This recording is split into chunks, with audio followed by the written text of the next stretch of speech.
Good morning વિદ્યાર્થી મિત્રો. આજે આપણે ધોરણ 11 વિષય ગુજરાતીમાં કાવ્ય 23મું સહી નથી, જેમનો સાહિત્ય પ્રકાર છે ગઝલ અને એમના કવિ છે જલાલુદ્દીન સહાબુદ્દીન અલ્વી, જેમનું ઉપનામ છે જલન માત્રી, એમના ગામનું નામ રહેલું છે. જેઓ ખેડા જિલ્લાના માતર ગામમાં ના વતની છે અને ગુજરાતી સાહિત્યની અંદર એ ને ગઝલ સંગ્રહ જલનના નામે એમણે ગઝલો આપેલી છે. અને એ ગઝલો આપતા પહેલા એમના જીવન વિશે જોઈએ તો ગુજરાત વાહન વ્યવહાર નિગમની અંદર એમણે કાર્ય કરેલું છે અને હાલ નિવૃત્ત થઈ અમદાવાદની અંદર એ રહે છે. એમનો કાવ્ય સંગ્રહ જે છે જલન એ ગઝલ સંગ્રહ છે. ઉર્મિની ઓળખ એ નામે કુમાર સમયમાં એમણે શાયરોના પરિચયનું સંપાદન કરેલું છે. શાયરો એટલે સાહિત્યકાર, કવિઓ.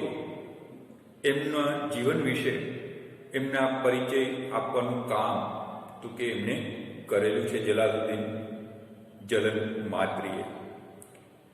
ગઝલ સંગ્રહ અને મુશાયરાની પ્રવૃત્તિ એમ એ બંને રીતે ગુજરાતી ગઝલ ક્ષેત્રે એમનું નોંધપાત્ર પ્રદાન રહેલું છે. પરંપરાગત ગુજરાતી સાહિત્ય સ્વરૂપ સાથે નિસ્બત ધરાવતા જલન એમની ગઝલોમાં ભાષાની સાદગી તેમજ સહજ અભિવ્યક્તિ દ્વારા ભાવનો સાક્ષાત્કાર કરાવે છે. અને આ ઉપરાંત એમણે મુક્તકો અને લાઘવ અને ચોટના કારણે વિશેષ નીવડ્યા છે. એટલે કે ગઝલ ઉપરાંત એમણે મુક્તકો અને નું લખાણ એટલે કે એમની ઉપર એમણે પોતાની કલમ ચલાવેલી છે. આ ઉપરાંત અહીંયા જે વાત આપણે કરવાની છે ગઝલની, એ ગઝલ એ અરબી ફારસી સાહિત્ય સ્વરૂપ છે અને એનું જે આ ગઝલની અંદર પ્રત્યેક શેર સ્વતંત્ર છે, એટલે કે પોતાનો સ્વતંત્ર અર્થ ધરાવે છે અને એ બધા શેરો કોઈ એક ભાવથી જોડાયેલા છે.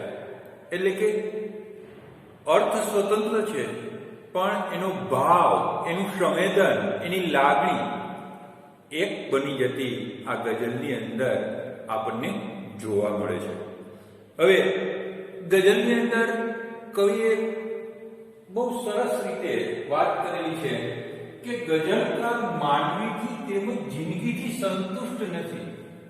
અહીંયા માનવી એટલે સમગ્ર સમાજના લોકો અને પોતે જે જીવન જીવી રહ્યા છે એનાથી એને સંતોષ નથી એમ એ કહે છે. અને એની સાથે સાથે શ્રદ્ધા અને બંધીમાં સ્થિરતા અને એકાગ્રતા આગ્રહી છે. પૂર્ણપણે શ્રદ્ધા એટલે વિશ્વાસ, બંદી એટલે પ્રાર્થનામાં એકાગ્ર હોવું એ જરૂરી છે અને એ સાથે સાથે સ્થિરતા હોવી પણ જરૂરી છે એમ એ માને છે. પહેલા શેરમાં ધર્મના નામે રણખાણો અને આગ ચાપતા માણસો કરતા શૈતાન પ્રમાણમાં સારો ગણ્યો છે. હવે ધર્મના નામે ઝઘડા કરાવનાર લોકો કરતા શૈતાન એટલે અહીંયા રાક્ષસ એવો શબ્દ વાપરી શકીએ કે જે સમાજ માટે કલંક છે, એને એ સારા ગણે છે. કારણ આપતા એ કહે છે એ પ્રમાણે કે ધર્મનું કામ જોડવાનું છે, તોડવાનું નથી. એ અને એની સાથે સાથે એ માનવ જીવનની એટલે કે માનવ જાતની દાનત એટલે અહીંયા વિચાર, એની ઉપર તો એની શંકા રહેલી છે કે આમ કેમ બને છે, આવું કેમ થાય છે. એના કારણે કવિ પોતાના ભાગ્યથી વિશેષ અસંતુષ્ટ હોય તેવું આપણને જોવા મળે છે. આ ભાગ્ય માણસે નથી લખ્યું, એનો સંતોષ લે છે. હવે આપણું નસીબ ઈશ્વરે લખેલું છે, પરમાત્માએ લખેલું છે. જો કોઈ માણસે લખ્યું હોત તો કેવું લખ્યું હોત? એનો સંતોષ કવિ વ્યક્ત કરે છે કે પરમાત્માએ લખ્યું છે, કોઈ માણસે લખ્યું હોત તો આપણી સ્થિતિ કેવી થાત, આપણી પરિસ્થિતિ કેવી હોત, એવી શંકા એના મનની અંદર ઉદ્ભવતી જોવા મળે છે. સ્વર્ગ ના હોવા વિશે પણ શંકા છે. સ્વર્ગ જેવું કશું જ નથી એવી એને શંકા રહેલી છે. પરિણામે મરવાની ઉતાવળ તેમને નથી. હર કોઈ માણસને મૃત્યુ કરતા જીવવું વધુ ગમે છે, એમ કવિને પણ અહીંયા મરવાની કોઈ ઉતાવળ નથી, કારણ કે સ્વર્ગ જેવી કોઈ ચીજ છે જ નહીં એવું એ માને છે. અને પર્વત નદીનો સંબંધ પિતા પુત્રીનો અને નદી અને સમુદ્રનો પતિ પત્નીનો કવિએ કહ્યો છે. હવે પર્વત અને નદીનો સંબંધ પિતા પુત્રીનો કહ્યો છે. પિતા પુત્રીનો એટલે પર્વતમાંથી જ નદીનું ઉદ્ગમ સ્થાન રહેલું હોય છે, એટલે કે જન્મ પર્વતમાંથી થાય છે, એટલે એને પિતા તરીકે જુએ છે કવિ. જ્યારે એનું મિલન તો કે સમુદ્ર સાથે થતું જોવા મળે છે, એટલે કે નદી અને સમુદ્ર એનો સંબંધ પતિ પત્ની જેવો એ ગણે છે, કલ્પે છે. આમ આ ગઝલની અંદર આગળ કહે છે એ પ્રમાણે કે ચોથા શેરમાં એનો લાભ કવિએ લીધો છે.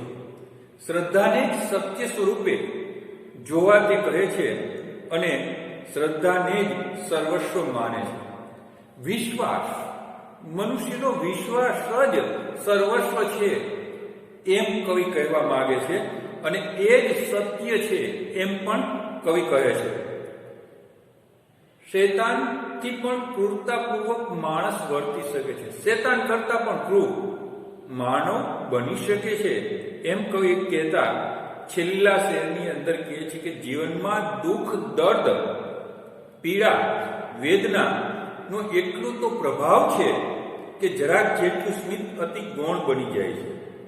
કે આપણા જીવનની અંદર આપણે મોટા ભાગનું જીવન કઈ રીતે વ્યતીત કરીએ છીએ?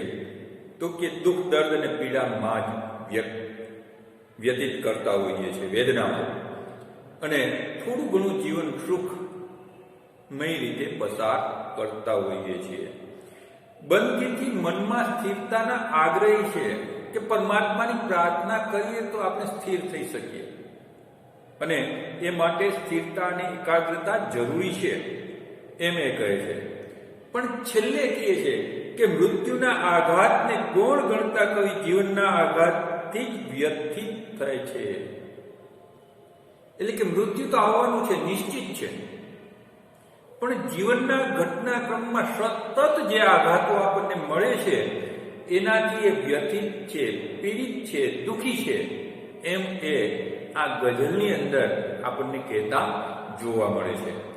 સમગ્ર ગઝલને જોઈએ તો કે મજહબની એટલે તો ઇમારત બળી નથી, શૈતાન એ સ્વભાવે કોઈ આદમી નથી. મજહબ એટલે ધર્મ ની કોઈ ઇમારત ક્યારેય બળી નથી, કારણ કે શૈતાન સ્વભાવે આદમી એટલે કે માણસ નથી. જો એ માણસ હોત તો એને પણ બાળી નાખત, એવું અહીંયા કવિએ કીધેલું છે. કારણ એ ક્રૂર અને ઘાતકી છે એમ પણ એ કહે છે. કારણ ધર્મના નામે એ ઝઘડા કરાવે છે અને એમાંથી તો કે સમગ્ર ભયંકર સ્વરૂપ ધારણ થાય છે. બીજી પંક્તિમાં કહે છે, ગઝલના બીજા શેરની અંદર કહે છે કે તકદીર ખુદાએ લખી પણ ગમી નથી, સારું થયું કે કોઈ મનુજે લખી નથી. હવે અહીંયા તકદીર એટલે નસીબ ખુદાએ લખી એ આપણને ગમતું નથી. એટલે કે આપણા નસીબમાં પરમાત્માએ જે આપેલું છે એથી આપણને સંતોષ નથી, એ સ્વીકારવા આપણે તૈયાર નથી. એમ કવિ કહેતા આગળ કહે છે કે સારું થયું છે, સંતોષ માનીએ છીએ કે કોઈ મનુષ્યએ આપણું નસીબ લખ્યું નથી. આપણા નસીબમાં શું છે એ એમણે લખેલું નથી, નહીતર આપણે એને જીવવા પણ નથી. બરોબર ને? ખ્યાલ આવે કે આ મનુષ્ય આપણું નસીબ લખેલું છે તો આપણે એનાથી સંતુષ્ટ નથી, તો એને પણ જીવવા ન દઈએ. આગળ કહે છે ત્યાં સ્વર્ગ ના મળે તો મુસીબતના પોટલા મરવાની એટલે મેં ઉતાવળ કરી નથી. હવે મૃત્યુ પછી સ્વર્ગ મળશે કે નહીં મળે, કે નર્ક મળશે, એ આપણે જાણતા નથી, એટલે આપણે એ મુસીબતની અંદર પડવા માંગતા નથી, કવિ એમ કહે. અને એટલે મૃત્યુ પામવાની ઉતાવળ કોઈને નથી, કારણ કે કોઈ જાણતું નથી મૃત્યુ પછી સ્વર્ગ મળવાનું છે કે નર્ક મળવાનું છે. એટલે હર કોઈ વ્યક્તિ જીવજીવિષા એટલે કે જીવવા માટેની ઈચ્છા પ્રબળ ધરાવે છે. એમ કહેતા આગળ કહે છે કેવા શુકનમાં પર્વતે આપી હશે વિદાય, નિજ ઘરથી નીકળી નદી પાછી વળી નથી.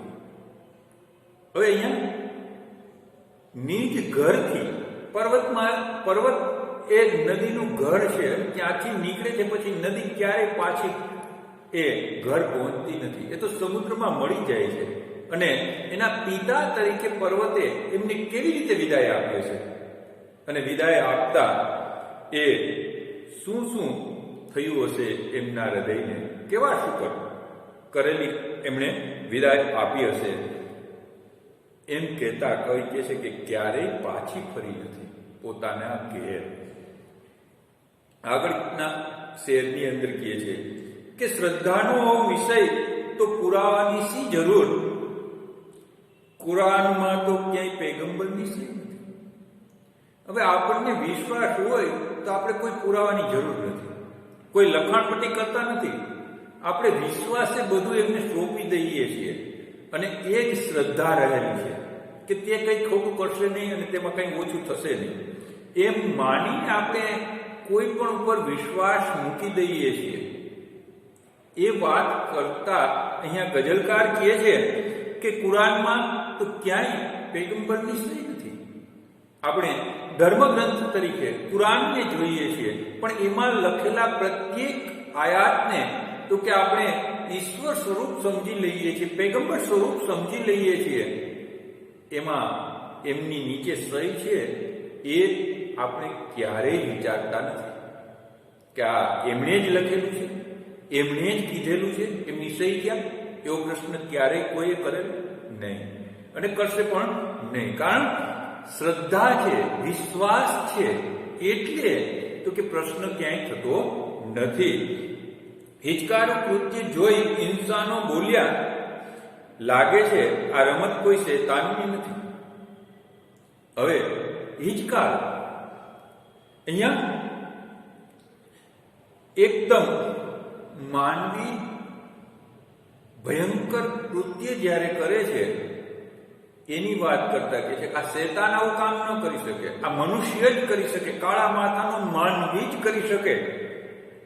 અને એટલે એવી રમત, દાવપેચ, કપટ તો કે મનુષ્ય જ કરી શકે, શૈતાન આવું કપટ કરી શકે નહીં. એ તો પેલા પડકાર અને પછી વાર કરે, પણ મનુષ્ય તો કે મુખમાં રામ બગલ મેં છુરી, ક્યારે પાછળથી છુરી ભોંકી દે કંઈ કહી શકાય નહીં. એમ ગઝલકાર અહીંયા કહેતા આપણને જોવા મળે છે. ડુબાડી દઈ શકું છું ગળા ગુડ સ્મિતને, મારી કને તો અશ્રુઓની કઈ કમી નથી. હવે હસવું અને રડવું એ કે પોતાનું જે સ્મિત છે, હાસ્ય છે, એને ડુબાડી દેવાની વાત કરે છે કે ડુબાડી શકું છું, એને રોકી શકું છું, પણ પોતા પાસે જે આંખના આંસુ છે એ કંઈ ઓછા નથી.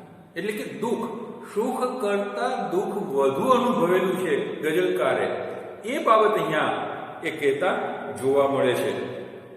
અને એમાં જ એ પોતાના અસ્તિત્વની અને વેદનાને વ્યક્ત કરતા જોવા મળે છે. ઉઠબેસમાં જો ભૂલ પડે મનના કારણે એ બંદગીનો દ્રોહ છે, એ બંદગી નથી. હવે ઉઠબેસમાં ભૂલ પડે મનના કારણે એમાં બંદગીનો દોષ નથી, પણ એ બંદગી નથી એમ એ કહે છે. કારણ કે આપણી એકાગ્રતા ન હોય, આપણે પરમાત્માને પ્રાર્થના કરવા બેઠા હોય અને આપણી એકાગ્રતા, મનની એકાગ્રતા ન હોય તો એ બંદગી કઈ રીતે કરી કહેવાય? એ પ્રાર્થના કરી કઈ રીતે કહી શકાય? એમાં તો કે બંદગીનો એટલે કે પ્રાર્થનાનો દ્રોહ નથી, આપનો પોતાનો એટલે કે પોતાનો દ્રોહ છે, આપણે બંદગી કરી રહ્યા નથી એમ કવિ અહીંયા કહે છે, ગઝલકાર કહે છે. મૃત્યુની ઠેસ વાગશે તો શું થશે જલન, જીવનની ઠેસની તો હજુ કળ વળી નથી. હવે કવિએ છેલ્લે મૃત્યુ વિશેની વાત કરતા કહે છે કે મૃત્યુની ઠેસ વાગશે તો શું થશે? પ્રશ્ન એના મનની અંદર ઉઠેલો છે, પોતાની જાતને પૂછે છે જલન. કારણ મૃત્યુ તો આવવાનું છે, નિશ્ચિત છે, વેલા મોડું મરવાનું તો છે જ, અને એ સ્વીકાર્ય છે. એમ પણ કહી આગળ કહે છે કારણ કે એ માટેની તૈયારી તો કંઈ કરી નથી, પણ જીવનના અંદર જે ઠેસ લાગેલી છે, જે આઘાતો લાગેલા છે, જે વેદનાઓ સહન કરેલી છે, જે પીડાઓ સહન કરેલી છે, એમાંથી એ હજી બહાર નીકળી શક્યા નથી એમ કવિ અહીંયા કહેતા જોવા મળે છે. ગઝલકાર કહે છે એ પ્રમાણે કે મનુષ્ય પોતાના જીવનને આઘાતમાં જ સમગ્ર જીવન પૂર્ણ કરી દે છે અને મૃત્યુની તૈયારી કરી શકતો નથી, પ્રાર્થના બરોબર પરમાત્માની કરી શકતો નથી, બંદગી ખુદાની કરી શકતો નથી. એ માટે એ કંઈ જ કરતો નથી. એટલે જ અહીંયા ગઝલકારે કીધેલું છે માનવીથી તેમજ જિંદગીથી એ સંતુષ્ટ નથી, કારણ એ તરફ કોઈ ગતિ કરતું નથી. જ્યારે શ્રદ્ધા અને બંદગીમાં સ્થિરતા, એકાગ્રતા, સ્થિરતા એટલે એકાગ્રતા આપણી હોવી જોઈએ, નહીતર બંદગી એ બંદગી થતી નથી, પ્રાર્થના એ પ્રાર્થના હોતી નથી એમ આ ગઝલની અંદર ગઝલકાર કહેતા જોવા મળે છે. આ ગઝલના પ્રશ્નો, સ્વાધ્યાયના પ્રશ્નો અને વ્યાકરણ તૈયાર કરી લેવાનું છે, નોટબુકની અંદર ઉતારી લેવાનું છે અને એ સાથે સાથે આ ગઝલને આપણે પૂર્ણ કરીએ છીએ. અસ્તુ.